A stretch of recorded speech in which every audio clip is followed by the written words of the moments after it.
give kudos and compliments. Just a squirrel chasing a nut. Yeah, with my last ladies name. and gentlemen, and here we go.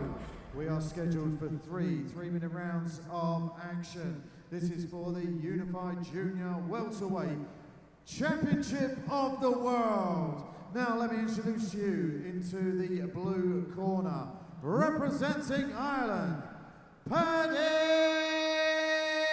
Wilkinson.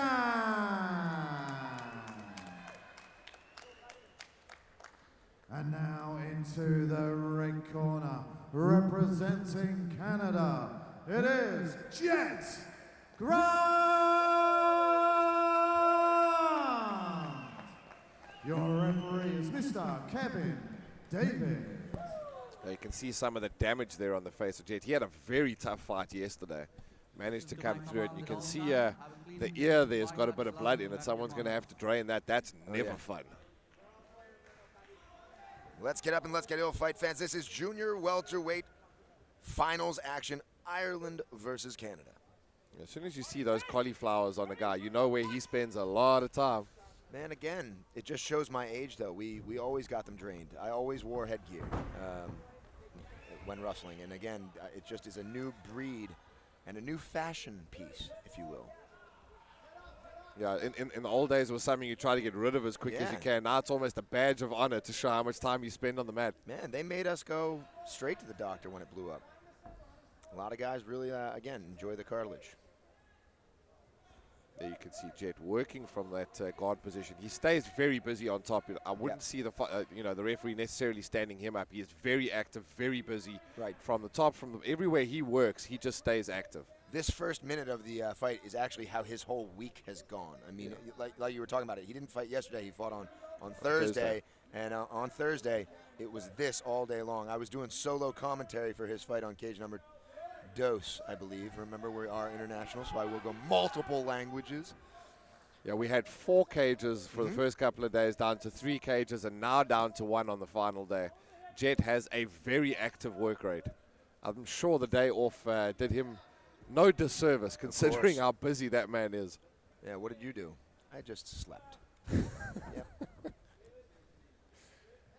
3 judges at cage side, at IMMAF cage side, 1 referee in charge of the action, and 3 3-minute rounds with 1 minute in between rounds. And if you're just joining us again, we got 7-ounce gloves and the shin pads on, no elbows, no knees to the head. Really, other than that, we're underneath the unified rules. You can see that he's moved into half guard, he's popped the 1 leg out, he's moving his way up. But again, very busy. You're going to eat a lot of punches from this man. Jett trying to get that leg out there, move up the body. And you can see he strikes, and as soon as he feels his opponent move, he drops that base right back down again, drops his head into his opponent's chest, makes himself heavy. And again, the ground game from this guy has been exceptional throughout this tournament. Yeah, you mentioned it again, Jason. He uses his head to manipulate his opponent very, very well. I've been very proud of it almost all week long as his arms get locked up there. He drives his head into the chin of his opponent, then whichever way it pops to, he knows exactly where it's going to be to land those strikes. Paddy is doing a good job off of his back, trying to stay active too as he goes around the head. But man, I bet it must be frustrating for him right now. Jett, again, a GSP, a Jake Shields, a John Fitch, just keeps on going, keeps on driving. Fast and the Furious Paul Walker, rest in peace. There you can see, as you say, just pushes his opponent into the cage all the time, always driving forward, always putting that pressure on. And because he stays so active, it's very difficult for the man at the bottom to get any looks for a submission or anything else because he's just eating punches the whole time. For sure. Clacker sounds off, and we will have the end of round 1 come with the horn. One of those last strikes there, you could feel the cage tremble as it hit. Jett lands with a lot of power. And not scared to take a punch. He doesn't, No. guys hit him from the bottom. He just keeps taking it, keeps on tracking. How can you tell? His eyes, maybe? His eyes, his ear, his cheek. And again, the facial damage does look bad, but it's not something that you're too concerned about. It's the body damage, the leg damage. That's what's going to hurt you in the tournament. For sure. I personally, again, people are like, oh, did you stay away from punches? No. I actually would lower my head and just take it off the forehead. There you can see everyone loving it here. The officials Having a nice little dance off there in the back. I would have stomped their yards, by the way. I literally stomped their yards. Seconds out and seconds away from more IMMAF Junior Welterweight Finals action here in the beautiful Kingdom of Bahrain. Paddy Wilkinson from Ireland in the blue corner, who was taken down most of round number 1, and Jett Grande from Canada in the red corner, being fairly dominant there again in round 1. Let's see how it goes with round number 2. Now look for more of the same from Jett. Again, he doesn't want to take too much damage. He'll look to probably take us to the ground again and just work in that top position. But Paddy needs to move. He needs to get that lateral movement going. He needs to throw a couple of uppercuts, a couple of up kicks. Looks Good for the sprawl. stuff right there, yeah, and you said it, and he went for it. Again, the old 7-ounce Green Hills trying to lay their mark with that uppercut as Jett goes again to the single leg. Paddy doing a very good job of trying to stuff it and stalemate this right now, and goes with the uppercut. I'd like to see him throw a little bit more of that. Especially as soon as that shot comes, he needs to just, as he moves laterally, just throw the uppercut and just swing out to the side. For sure. You said it again. The cage control has been really taken by Jett right now. But if Paddy could use the leg work, move around, use that lateral, I'd like to see him range it out and touch glove to face. Nice jab land as well. He needs to stay active with that jab, stay behind it, get those long limbs working. If he's just going to stand and wait for Jett to actually come at him, it's going to be a long day for him. Yeah, but he has opened up that mouse underneath the left eye of Jett. You're seeing it trickle a little bit, and again, it's kind of a bummer here in the finals because the damage is already done on the face. Yes, more can be added, but do you think it takes precedence in the eyes of the judges? I don't think so. I think the judges also know that the guys have been competing over multiple days, so they know that, you know, sometimes these things are going to open up. And, you know, normally it's scar tissue that happens to, but as you say, it's damage from all the days that they've already been working. And someone like Jett, who is a straightforward, straight back kind of fighter, is going to take a lot of damage. That's just his fighting style. Yeah. That's the style. That's the way he rolls as they decide to trade the Green Hills to the face. Stand and bang. Punches in bunches again on the rhyming note. I wonder if Jett's a Drake fan. I just saw something about Drake making $440 million for Canada. Brings that in. That's what that guy does. He was in. I think he gets a tax break. Oh yeah, he better. No break for Jett though, as he's backed up against the cage, and Paddy again. Ate a big right hook. The thing again though with a lot of fighters is punches like that will stun them, but someone like Jett who takes a lot of damage and that is his fighting style will just keep trucking. Oh, big takedown. I love how the man on the replay must have loved that enough to show us during the round. Yeah. So nice, you wanted to see it twice. And now it's Paddy again on top, trying to lay lumber. Good work by Jett though. Manages to get to his feet. You don't want to end the round on the bottom. You want to show the judges that you're still in this fight. Gets into a position where he has his opponent against the cage. Very good awareness of where he is in the round as well. That is the end of round 2 in the books. We will go to the third and final round after the minute break as the teams come in. There's that nice slam at the end of that round.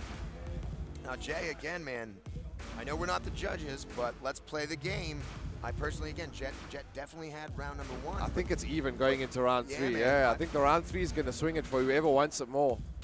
And this is where the work comes in. This shows how much work have you put in. What's the cardio like? How much time have you spent running on the road, being in the gym? Because here, round 3, day 5 of this tournament, this is where it's all going to count. How much do you want it? How much heart do you still have left?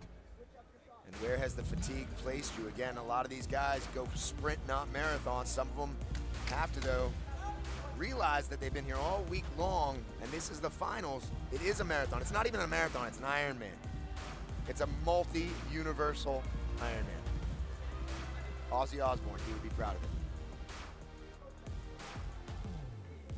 Live and in full effect from the Kingdom of Bahrain, we go third and final round. Paddy Wilkinson from Ireland in the blue corner.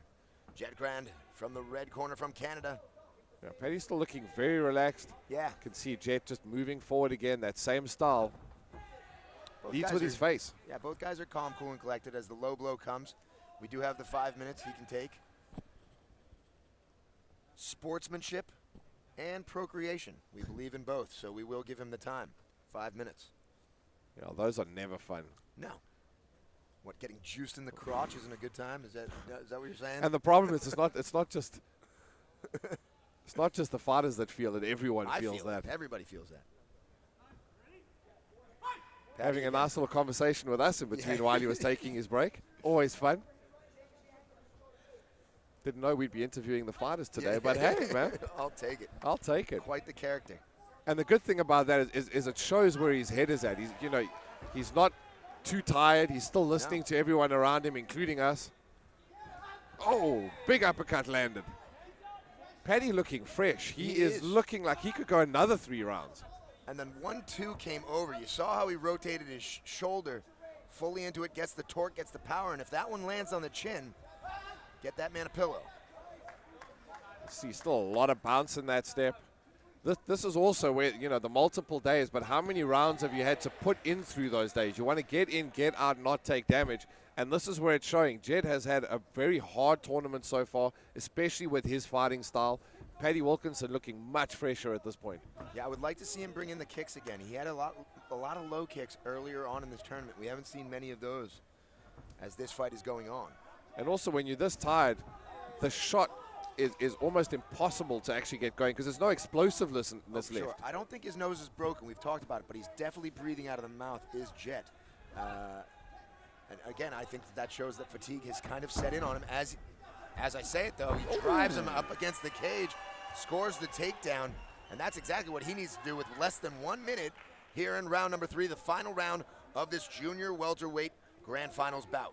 Again, I'm not an official judge, but I like to throw my opinion in the hat, and I think it was even coming into this round. So this kind of takedown for Jett, who's been lit up throughout this round, could swing it for the judges. But again, as you said, what is the background of the judges? Are they strikers and they see all that punishment landed? Or are they going to look at the takedown here to end the round and give the round over to Jett? A very tough fight to call. It's going to be a close one. Definitely going to be a close one as we come down to the final last 17 seconds. There it is on the monitor. Some good blood on the bicep. So somebody's leaking as well. Yeah, I think it would be Jett. I mean, I wouldn't give any prizes for anyone guessing that one right. Again, the style of fighter that he is, he leads with his face. He comes forward, straight back, straight forward. So he does eat a lot of punishment, but you can see here the skill level from this kid is just insane. And he put the man in his own corner, so he can ride the round out here, listening to his corner's instructions. So even when you're tired and you don't know what to do, your brain's kind of switching off. Oh, for sure. Hearing your corner telling you what to do is almost like your brain speaking to you. Without a doubt, as the clacker sounds, we come to the last final 10 seconds of this grand finals bout here in the beautiful kingdom of Bahrain. You should go there. And there we have the end of the round. You can see the Canada corner there. Thinking they secured it at the end. It is going to be a close one to call, though. I don't know if I want to give my opinion on this one. Again, he's talking about the damage right now. He's talking about the damage to the face is Paddy Wilkinson. He's saying that damage that he caused via the punches is more impactful than Jett's takedowns. We will see in just a moment as we have the deliberation of the 3 judges there you can at see IMMAF his corner were just going nuts. Oh, yeah. This is a tough one to call, though. This is going to be close. I wouldn't be surprised to see a split decision or just a very close call. Well, we've already had 1 draw and 1 extra round on the day, and it was his teammate from Ireland, Ger Harris, who took home that win in the junior flyweight. But that was the first time that we've had a little sudden death round, if you will. Yeah, 4th quarter action. Championship rounds at the IMMAF. I could see it. I could see a 4th round here.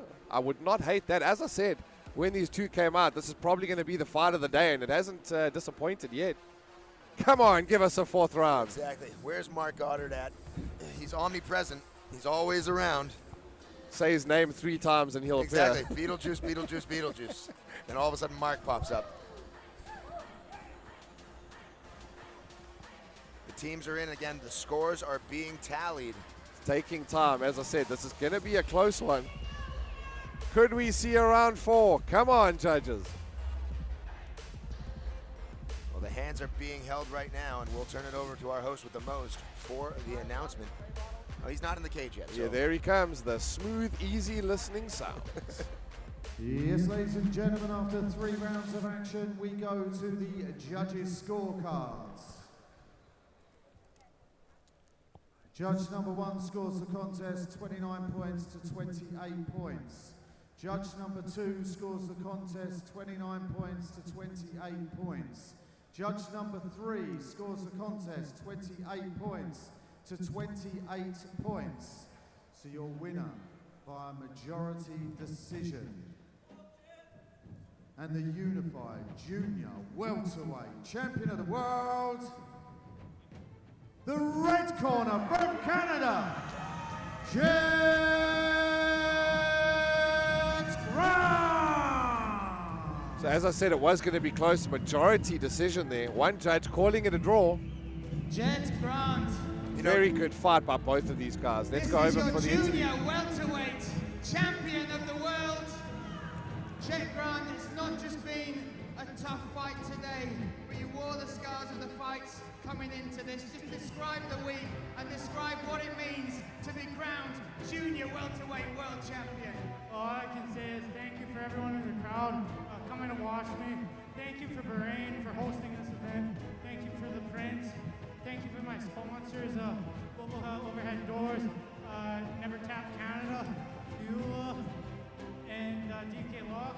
But I just gotta say this is the toughest thing I've ever done in my life. So yeah, just thank you for everyone making this experience possible. Jett, Grande, you thanked everyone here. We thank you. What a week you've done. What a performance today. You are the junior welterweight champion of the world.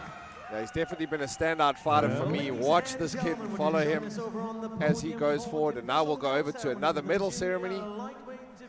We'll be back in a few. To present the medal, IMMAF Director, Mr. Frank Babcock.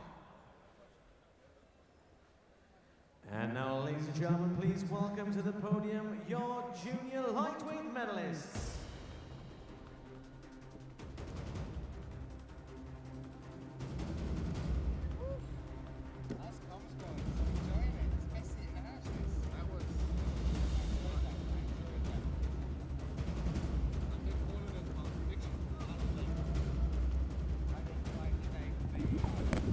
And first to receive his bronze medal from Ireland, Patrick Lahan.